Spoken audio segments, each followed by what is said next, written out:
I resolved the tension that had been building. Okay, so in a 94 article, Joe says, I conceive appraisement. So what appraisement means is that an entrepreneur is looking at various inputs like, capital goods and, raw natural resources, perhaps some workers with their various capabilities in terms of labor output. And the entrepreneur appraises what is the value of this bundle of inputs. Okay. Meaning ultimately, like, what could I sell this stuff for? What could I produce with this bundle of inputs and then sell that for? And so you're going through that mental process to appraise, to assign values, monetary values to this collection of items.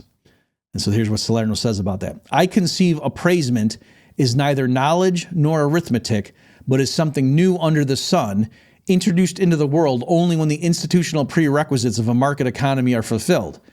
The social process of appraising thus transcends the purely individual operations of knowing and computing at the same time that it complements them in creating the indispensable conditions for rational choosing by entrepreneurs and resource owners cooperating in the division of labor.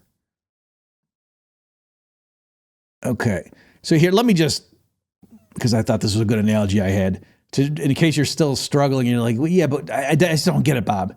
So I'm still now quoting from my Mises.org article. Let me try to motivate the point this way. When we use a thermometer to measure the temperature inside an oven in a commercial bakery, the device transmits information to us.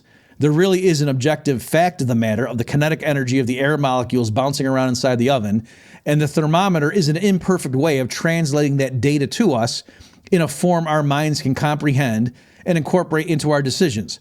But there's no doubt that the oven really has a temperature, regardless of our measuring it with a thermometer. In contrast, if we ask, how much economic value does this oven possess, then that's a fundamentally different question. This isn't an objective fact that is embedded in the arrangement of matter.